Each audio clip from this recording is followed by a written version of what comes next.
Hello friends, welcome to S Y academy. So friends, trade जो होती है, international trade जो होती है, वो दो तरीके की होती है और हम इस लेक्चर में वही डिस्कस करेंगे। तो इंटरनेशनल ट्रेड में be categorised into two types. So पहली तरीके की बायलेटरल ट्रेड। बायलेटरल ट्रेड मतलब दो देशों के बीच में, जैसे इंडिया पाकिस्तान के बीच में, इंडिया सऊदी अरेबिया के बीच में, इंडिया यूएसए के बीच में, इंडिया रशिया। ठीक है, किसी भी दो कंट्रीज के बीच में जो ट्रेड होती है वो बायलेटरल ट्रेड होती है। बायलेटरल, सो बाय इसको जल्दी जल्दी पढ़ लेते हैं। Bilateral trade is done by two countries with each other. They enter into agreements to trade specified commodities amongst them. तो दोस्तों याद रखिए, जैसे ट्रेड एग्रीमेंट साइन होता है ना दो कंट्रीज के बीच में, एग्जांपल ले लेते हैं इंडिया और चाइना के बीच में। तो यहाँ पे ये भी नेगोशिएट होता है दोनों के मिनिस्टर्स एंड ऑफिसर्स के बीच में कि क्या क्या आएगा इसमें। तो specified communities, for example India बोलेगा फार्मेसी जो है हमारी एक्सेप्ट करो, क्योंकि इंडिया का फार्मेसी मार्केट अच्छा है। चाइना बोलेगा इलेक्ट्रॉनिक्स मेरा एक्सेप्ट करो। और मे बी दोनों कंट्री डिसाइड करें कि भैया हम ना गोल्ड नहीं लेंगे। ठीक है, गोल्ड नहीं लेंगे एक दूसरे कंट्री से ना, हम मे बी राइस लेंगे क्योंकि यहाँ हमारा कंपटीशन ना, हम स्टील लेंगे। ठीक है, एग्जांपल्स ले रहा हूँ just for the sake of saying. तो स्पेसिफाइड कमोडिटीज में डिसाइड होता है कि क्या क्या हम ट्रेड करेंगे। For example, country A may agree to trade some raw material with agreement to purchase some other. फिर से पढ़ लेते हैं। Country A may agree to trade some raw material with agreement to purchase some other specified item to country B और vice versa. ठीक है, तो define कर देते हैं कि क्या क्या चीजें होनी चाहिए ट्रेड में। ठीक है, अब आ जाते हैं मल्टीलेटरल ट्रेड। तो बायलेटरल दो कंट्रीज के बीच में, मल्टीलेटरल मतलब काफी कंट्रीज के बीच में साइन हुई। As the term suggest, multilateral trade is conducted with many trading countries. बहुत सारे कंट्रीज एक साथ जुड़ जाते हैं दोस्तों, राइट। यहाँ पे जैसे यूरोपियन यूनियन हो गया, मल्टीलेटरल है क्योंकि काफी सारे कंट्रीज हैं। सार्क अगर कोई ट्रेड होने लग जाए, या बिम्स्टेक, बिम्स्टेक की फुल फॉर्म और उसके अंदर कौन कौन से कंट्रीज आते हैं ये आप कमेंट सेक्शन में बताओ, काफी बार क्वेश्चन आ जाएगा एग्जाम्स में। बिम्स्टेक, इसके अंदर सारे कंट्रीज के बीच में अगर ट्रेड हो जाए। ठीक है, और भी काफी सारे हैं। एशियान आपने सुना होगा दोस्तों, एशियान के अंदर कौन कौन से 10 कंट्री आते हैं, उन कंट्रीज का नाम लिखिए। मैं आपसे साथ साथ क्वेश्चन पूछता जा रहा हूँ, राइट। RCEP फुल फॉर्म क्या है और कौन कौन से कंट्रीज आते हैं इसके अंदर, उसके आंसर लिखिए। Regional comprehensive economic partnership, right. तो ये है, ये सब है। इन सब के बीच पे जो जो कंट्रीज आते हैं, अगर वो बोल दें कि हाँ जी हम एग्रीमेंट कर रहे हैं कि ये जो चीजें हैं हम ट्रेड करेंगे, तो ये मल्टीलेटरल कहा जाएगा। The same the same country में the same country can trade with a number of other countries. ठीक है, the same country can trade with a number of other countries. The country may also grant the status of the most favored nation on some of the trading partners. तो दोस्तों most favoured nation का मतलब ये होता है कि अगर मैं एग्जांपल के साथ ले लेता हूँ, यूएसओ WTO बोलता है कि आप MFN का कॉन्सेप्ट फॉलो करिए। तो यही है multilateral, the same country can trade with a number of other countries. ये पॉइंट यहाँ पे लिखा हुआ है। And the country may also grant the status of the most favored nation on some of the trading partners. MFN का status grant कर सकते हैं। तो पॉइंट आपको क्लियर हो गए होंगे बायलेटरल और मल्टीलेटरल।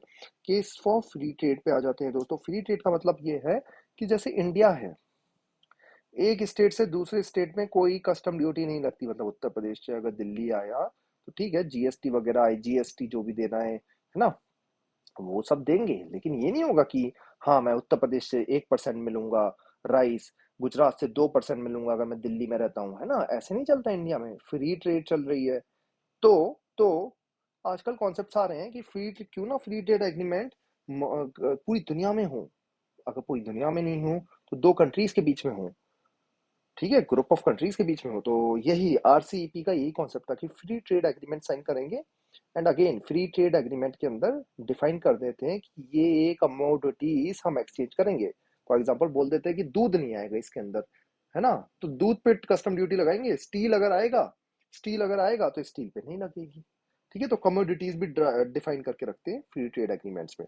और फ्री ट्रेड एग्रीमेंट्स काफी जगह साइन हुए। एशियान के बीच में free trade agreement, European Union के काफी कंट्रीज के बीच में फ्री ट्रेड एग्रीमेंट है, इंडिया भी काफी कोशिश कर रहा है फ्री ट्रेड एग्रीमेंट की with with this BIMSTEC SAARC है ना दोस्तों, ट्राई कर रहा है इंडिया, राइट। काफी बार free trade agreement between two countries होता है। इंडिया ने काफी सारे फ्री ट्रेड एग्रीमेंट साइन कर रखे हैं with multiple countries, Japan, South Korea, है ना। देखते हैं। The act of opening up economies for trading is known as free trade or trade liberalisation. तो एक बढ़िया रहता है, मतलब कस्टम ड्यूटी आप भी नहीं लगाओगे, वो भी आप पे नहीं लगाएंगे, और दोनों के देश के नागरिकों का फायदा होगा।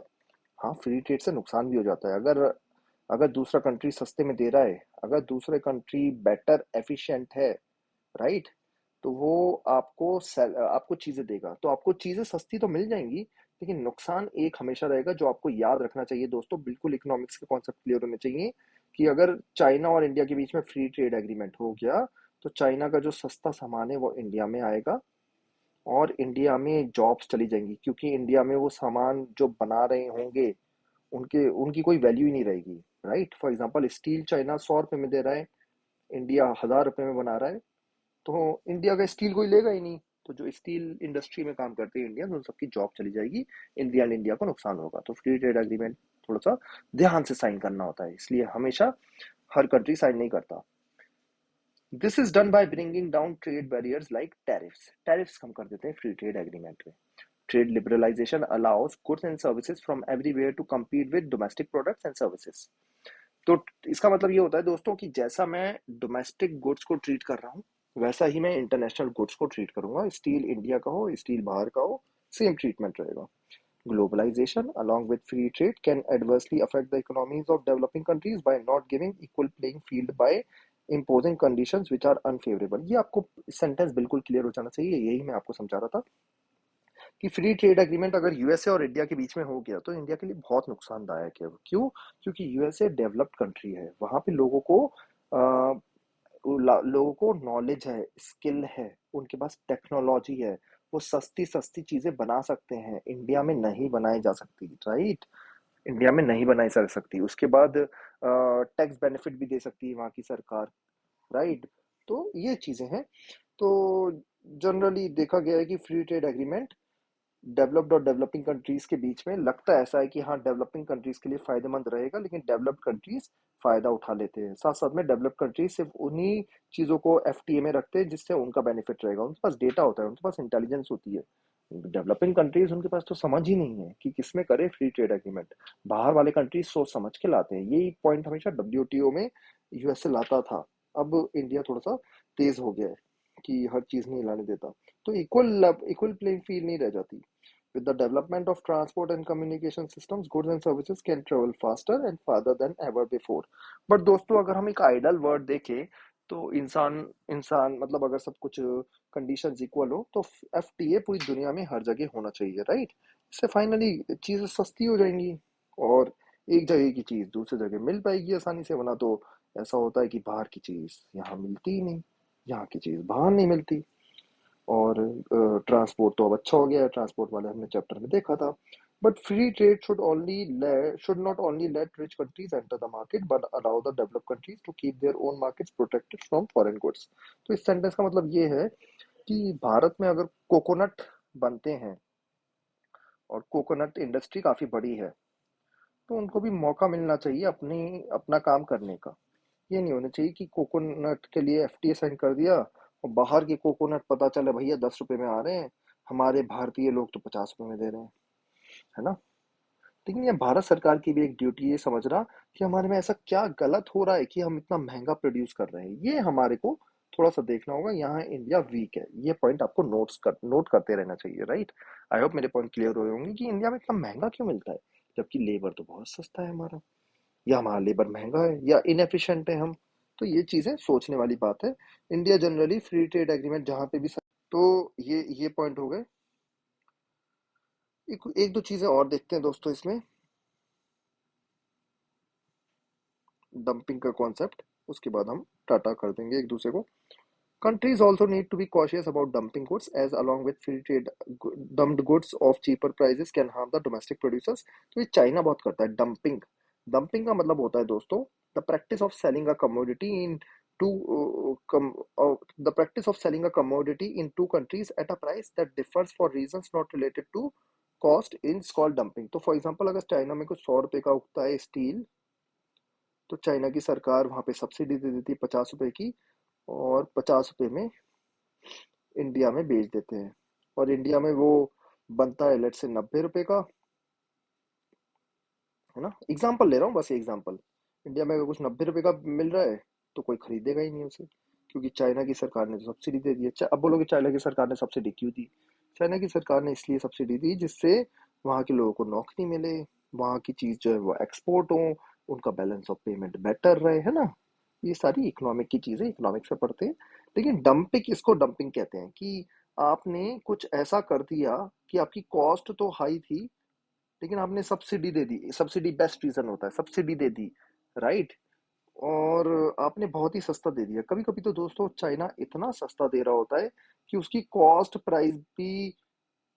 प्राइस से भी सस्ता निकलता है। मतलब फॉर एग्जांपल ले लेते हैं कि आयरन मिल रहा है 50 रुपए का, आयरन से स्टील बनेगा लेट से 500 रुपए का। चाइना 40 रुपए में स्टील बेच देता है, मतलब आयरन जो रॉ मटेरियल है उससे भी सस्ता। तो ऐसे कैसे हो रहा है? तो चाइना काफी ज्यादा डंप करता है। डंप, डंपिंग कहते हैं। तो panel to study anti dumping duty on shrimp. Shrimp India में काफी ज्यादा दिए जा रहे थे दोस्तों। The US act had seriously hit India's export to that country, as US is the second largest importer of marine products from India. तो ये यूएसए की बात हो रही है, इसमें नहीं जाते कि कहाँ की बात हो रही है क्या नहीं हो रही। इसका मतलब देखो क्या है। एंटी डंपिंग ड्यूटी क्या होती है दोस्तों? कहते हैं इंडिया काफी ज्यादा एंटी डंपिंग ड्यूटी लगाता है, यूएसए भी लगाता है कभी कभी इंडिया के प्रोडक्ट्स पे, है ना। इसको पढ़ लेना आप आर्टिकल को, ठीक है। और काफी बार जब एंटी डंपिंग ड्यूटी लगती है तो कंट्रीज डब्ल्यूटीओ में चले जाते हैं कि यार ये कंट्री दूसरा जो बदमाश है, कि इंडिया बदमाश है, चाइना कहता है कि एंटी डंपिंग ड्यूटी लगा देता है। ऐसे इंडिया यूएसए को कहता है ये बदमाश है, एंटी डंपिंग ड्यूटी लगा दे रहा है। तो US act had seriously impact India's export to that country, as US is second largest importer of marine products from India. तो यहाँ पे ऐसा लग रहा है कि यूएसए ने एंटी डंपिंग ड्यूटी लगा दी है श्रिम्प पे, और इंडिया का इससे काफी ज्यादा नुकसान हो गया है। एंटी डंपिंग ड्यूटी क्या होती है आपको समझ में आ गया होगा, डंपिंग क्या होता है ये भी आपको समझ में आ गया होगा। कोई डाउट है कमेंट सेक्शन में लिखो। थिंक ऑफ सब reasons why dumping is becoming a serious concern among trading Nations. इसका मैं आपको रीजन समझा चुका हूँ, आप कमेंट सेक्शन में लिख सकते हैं। नेक्स्ट वीडियो में डब्ल्यूटीओ पढ़ेंगे, World Trade Organisation. Thank you. A country है, बी कंट्री है और सी कंट्री है। तो ए कंट्री जो है वो मोस्ट फेवर्ड नेशन का स्टेटस बी और सी अगर दोनों को दे दे, तो अगर अगर ए आइटम पे कस्टम, सॉरी एग्जांपल आइटम का ले लेते हैं स्मॉल ए आइटम पे अगर मैं जीरो कस्टम ड्यूटी लगाऊंगा 0%, तो मैं ए आइटम अगर सी कंट्री से लूंगा तो भी उस पर 0% ड्यूटी लगाऊंगा। मेरा पॉइंट आपको समझ में आया नहीं? एक रियल एग्जांपल ले लेते हैं। इंडिया है, यहाँ पे रशिया है, यहाँ पे यूएसए है। तो मैं अगर स्टील लूंगा रशिया से, तो मैं 5% अगर लेट से ड्यूटी लगा रहा हूँ, और मैंने रशिया को भी एमएफएन का स्टेटस दे रखा है, मोस्ट फेवर्ड नेशन का, और यूएसए को भी दे रखा है। तो मैं जब यूएसए से स्टील लूंगा दोस्तों, तो उस पर भी 5% ड्यूटी लगेगी, क्योंकि जो मैं ये प्रैक्टिस एक नेशन के साथ फॉलो करता हूँ, वही प्रैक्टिस मैं दूसरे नेशन के साथ फॉलो करूंगा। इसी का मतलब होता है दोस्तों मोस्ट फेवर्ड नेशन का मतलब। इंडिया ने रिसेंटली मोस्ट फेवर्ड नेशन का स्टेटस पाकिस्तान से छीन लिया था। अब आपने को न्यूज में पता होना चाहिए, कुछ ही पुराने टाइप की बात है ना। हमला जब हो गया था पठानकोट वगैरह, जो चीजें हो गई थी, यूरी उससे पहले हुआ था, फिर पठानकोट, है ना। एनीवेज, तो इंडिया ने पाकिस्तान से छीन लिया था एमएफएन। ये डब्ल्यूटीओ की टर्म है। डब्ल्यूटीओ बोलता है कि सब नेशंस को मोस्ट फेवर्ड नेशन वाला कॉन्सेप्ट फॉलो करना चाहिए। इसका मतलब ये है, अगेन टेलिंग यू, कि अगर मैं एक कंट्री को जैसे ट्रीट कर रहा हूँ, बाकी कंट्रीज को भी वैसे ही ट्रीट करूंगा। तो सारे कंट्रीज मेरे एमएफएन है। हाँ, जो कंट्री मेरा एमएफएन नहीं है, जैसे इंडिया का पाकिस्तान नहीं है, तो उसको मैं डिफरेंटली ट्रीट कर सकता हूँ। मतलब अगर मैं वहां से स्टील लूंगा तो 50% ड्यूटी लगा सकता हूँ जनरली। वहां पे इंडिया फेल हो रहा है। एंटी डंपिंग ड्यूटी का मतलब ये होता है, dumping duty, anti dumping duty इसका मतलब ये होता है कि अगर कोई 50 रुपए में दे रहा है और मेरे कंट्री में 80 रुपए का वो उग रहा है, तो मैं इस पे 100% एंटी डंपिंग ड्यूटी लगा दूंगा, और ये मेरे कंट्री में 100 रुपए का बिकेगा। इससे क्या फायदा हुआ कि मेरे कंट्री के जो प्रोडक्ट है उसकी डिमांड कम नहीं होगी। पॉइंट आपको समझ में आया होगा कि चाइना अगर 50 रुपए पे दे रहा है कोई चीज, मैंने एंटी डंपिंग ड्यूटी 100% लगा दी, तो वो 100 रुपए का बिक रहा है। और मेरे कंट्री में जो 80 रुपए का बन रहा था तो मेरे को नुकसान भी नहीं होगा और बाहर का प्रोडक्ट भी आ गया। साथ साथ में एंटी डंपिंग ड्यूटी लगाने से मेरी कमाई भी हो गई है ना, मैंने कमाई भी कर ली। टैक्स एक काइंड ऑफ एक टैक्स हो गया दोस्तों, रेवेन्यू जनरेट हो गया। तो इसको